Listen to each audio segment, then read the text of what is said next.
On February 28th, 2022, Russia woke up to find that 300 billion of its own money had become unreachable. Not stolen, not destroyed, just frozen overnight. Because the United States issued a single directive. I know what you're thinking. Not another Russia video. Stay with me. Because this isn't about Russia. It's about the bond that froze their economy.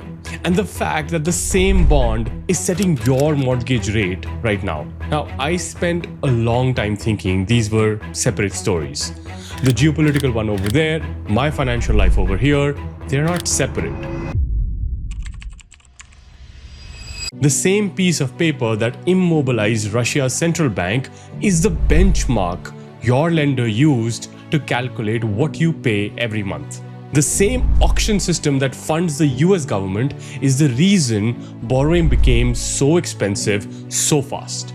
The same infrastructure that made Russia's reserves vanish overnight is the infrastructure that China, Saudi Arabia, and many other countries are quietly trying to reduce their exposure to right now. Once you see how the system actually works, not the textbook version, the real version, you'll understand something about your own money that almost nobody explains clearly. Russia is the extreme version, the sudden, dramatic proof of concept. But here's what's actually interesting. Every central bank in the world watched what happened to Russia's reserves, and every one of them has been doing the math since. China has sold over $300 billion in US Treasuries since 2022. A slow, steady exit spanning 3 years, not a dramatic single-year attack. Central banks globally bought more gold in 2025 than in almost any year on record. The dollar's share of global reserves has dropped from 71% in 2000 to 57% today. Something is shifting, slowly, methodically, and almost entirely out of sight. And the people who understand what's shifting will be in a better position than the people who find out about it later, from the wrong end of a mortgage renewal or a savings account that stopped keeping pace, or a news headline they can't quite parse. Here's what this video covers.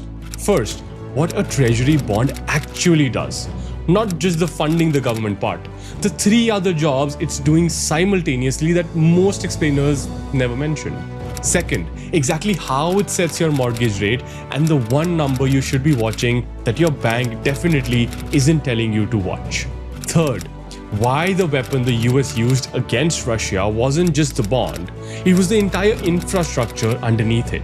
And why that changes the calculation for every country holding dollars. And fourth, what China is quietly doing about it right now, and what that means for the rest of us. Let's start with what this thing actually is. At its most basic, a US Treasury bond is an IOU. You give the US government money today. The government pays you interest at regular intervals and returns your principal at a set date in the future. If it's under a year, it's a treasury bill. 2 to 10 years, a note. 10 to 30 years, a bond. As of early 2026, the total value of these outstanding IOUs is approximately $29.3 trillion, larger than the entire US economy produces in a year. Now, if that were the whole story, that government borrows, pays interest, pays back, it would be a large but relatively boring piece of financial plumbing. But a treasury bond doesn't just do one job, it does 4 simultaneously. And the 4 jobs are so different from each other that it's almost hard to believe the same piece of paper is doing all of them at once. Job 1 is, of course, funding the US government, obvious. Job 2 is storing the world's savings. Roughly 32% of all US Treasury debt, which is about $9 trillion, is held by foreign investors. Central banks, pension funds, sovereign wealth funds, countries park their reserves here because the market is enormous, the dollar is dominant, and there's nowhere else on earth with this combination of size, safety, and liquidity. Job 3 is financial collateral. Treasuries are the primary collateral used in the overnight lending system through which banks and financial institutions borrow from each other every single night. The whole short-term funding system of the global economy runs on treasuries as its foundation. And job 4 is the one Russia discovered the hard way, which is geopolitical infrastructure. The bond is only as useful as the system it's embedded in. And that system can be turned off. Every time you've heard mortgage rates went up, that movement started somewhere in this system. In the yield on one of these bonds rippling outward into every other interest rate in the economy.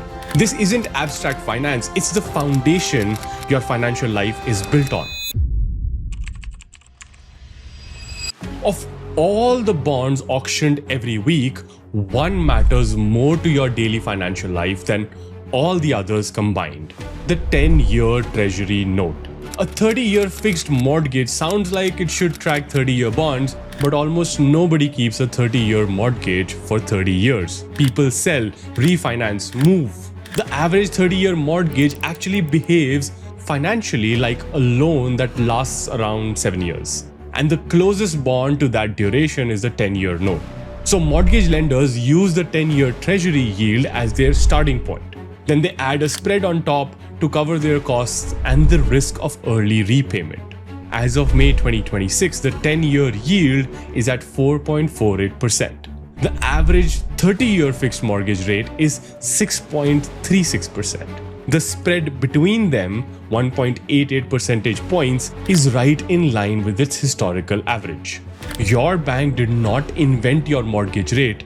Your bank is pricing off a number set days or weeks earlier at a US Treasury auction that most people have never thought about once in their lives. Here's the part that actually matters for your decision. The 10-year yield moves before your mortgage rate does. Always. By the time your bank quotes you a number, the bond market moved weeks ago. Which means if you're watching your bank's posted rates for signals about where things are going, you're reading yesterday's newspaper. The signal is the 10-year yield. That's what to watch. I spent maybe a year waiting for rates to drop, watching the wrong number. The Bank of Canada's overnight rate, my bank's posted mortgage rate, neither of those is the driver. The 10-year Treasury yield, a US bond, not even a Canadian one, is closer to the actual signal. That connection took me a while to understand, and it should frankly be taught in schools. The US Treasury runs roughly 440 auctions a year, every week. Multiple maturities, open to anyone. And the rate that emerges from each of those auctions is not chosen by the government, it's set by the market. Here's the mechanism.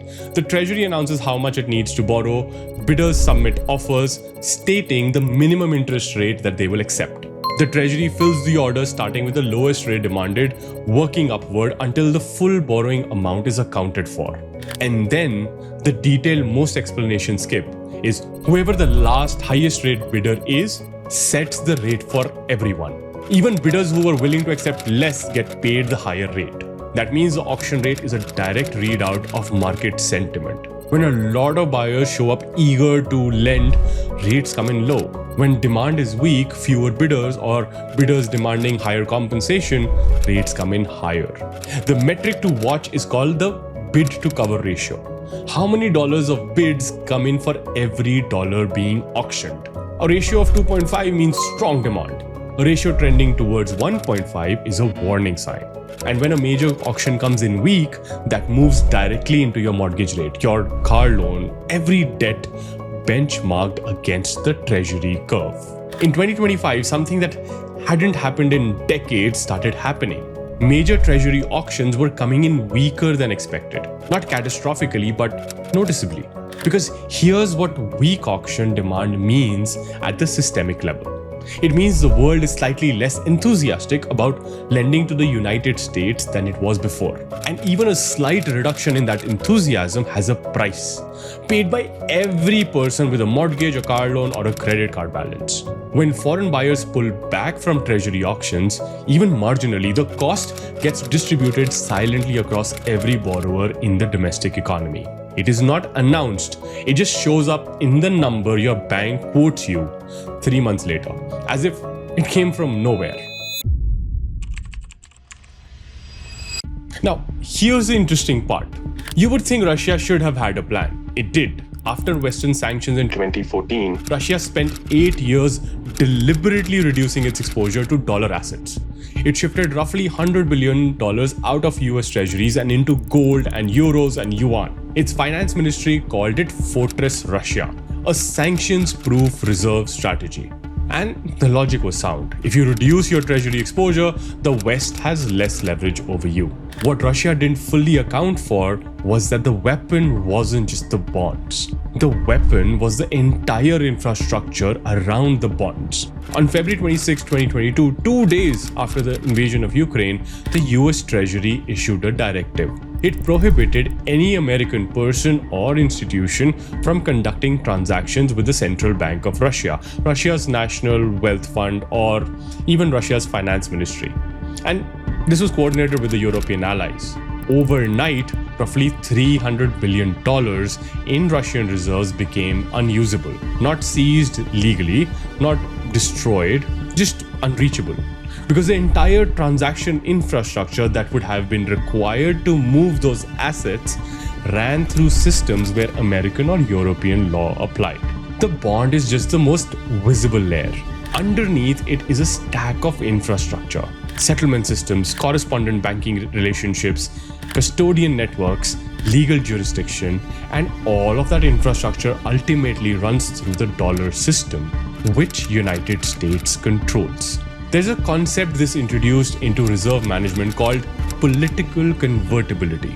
It's not enough to ask whether an asset has good returns or it is liquid. You have to ask, will this asset be usable if relations with the West collapse? Russia thought it had reduced its exposure enough. It hadn't. This is why the question, why does China keep buying US Treasury bonds, has a more complicated answer than it looks. It's not just about returns, it's about whether the alternative, which is not holding them, is actually safer. China's reported holdings of the US Treasuries have been declining for over a decade. From roughly $1.3 trillion at the peak in 2013 to around $650 billion as of March 2026. And it is still falling. There's a reduction of over $300 billion since 2022 alone. $173 billion in 2022, $51 billion in 2023, $57 billion in 2024. Not a dramatic single-year attack, a slow, steady 3-year strategic exit.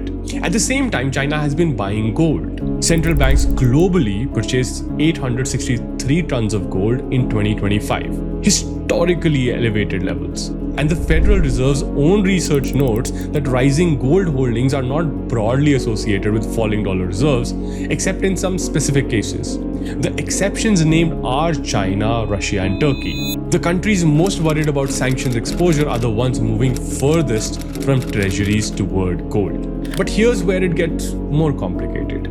China cannot move too fast. If China sells treasuries aggressively, two things happen simultaneously. Price of the bond drops, which means the value of whatever China is still holding on to also drops. You're selling into a market that you are depressing, and the dollar might weaken, which complicates China's own currency management and export competitiveness. So China has disruptive power, it can make things noisier, it can raise US borrowing costs at the margin, but it doesn't have clean command power. It cannot by itself break the treasury system, and aggressively trying to do so would cause damage to China faster than to the United States. China can reduce exposure over years, the US can make exposures unusable overnight. Those are not the same kind of leverage. This is the real context for every headline about US-China financial tension. It's not two equals trading blows. It's one player with a structural advantage they've now demonstrated that they're willing to use, and one player that's been quietly repositioning for a decade, knowing they can't fully escape, but trying to reduce the blast radius. So, let me give you the practical version of everything I've just shown you. Number one, you have to watch the 10-year Treasury yield, not your bank's posted mortgage rate. The yield moves first. By the time your bank quotes you, the signal already happened upstream. Number two, when you hear about a Treasury auction result, pay attention to the bid to cover ratio. Below 2.0 consistently is a real signal that demand is softening, that eventually becomes your borrowing costs. Number three, watch what central banks are doing with gold. Not because gold is magic, but because central bank gold purchases are a direct, publicly reported readout of how many institutions are hedging against the political convertibility risk that we just spoke about. The World Gold Council publishes this quarterly and it's free. And number four, the biggest picture. Understand that the dollar system is not a law of physics. It was constructed after World War II, modified in 1971, rebuilt through the petrodollar in 1974. And it's being stress tested right now in ways it hasn't been in more than 50 years. That doesn't mean it's collapsing, it means it's changing. And the people who understand how it's changing will make better decisions about their savings, their careers, their exposure than the people who assume it's permanent. A treasury bond is an IOU from the US government. But the system it sits inside is something much larger than that. It's practically the steel beams of the world, and right now, some of those beams are being quietly moved. If this video changed how you see the system, subscribe. Every video on this channel is built the same way. It is not commentary, it's not opinion, it's the mechanism underneath the headline.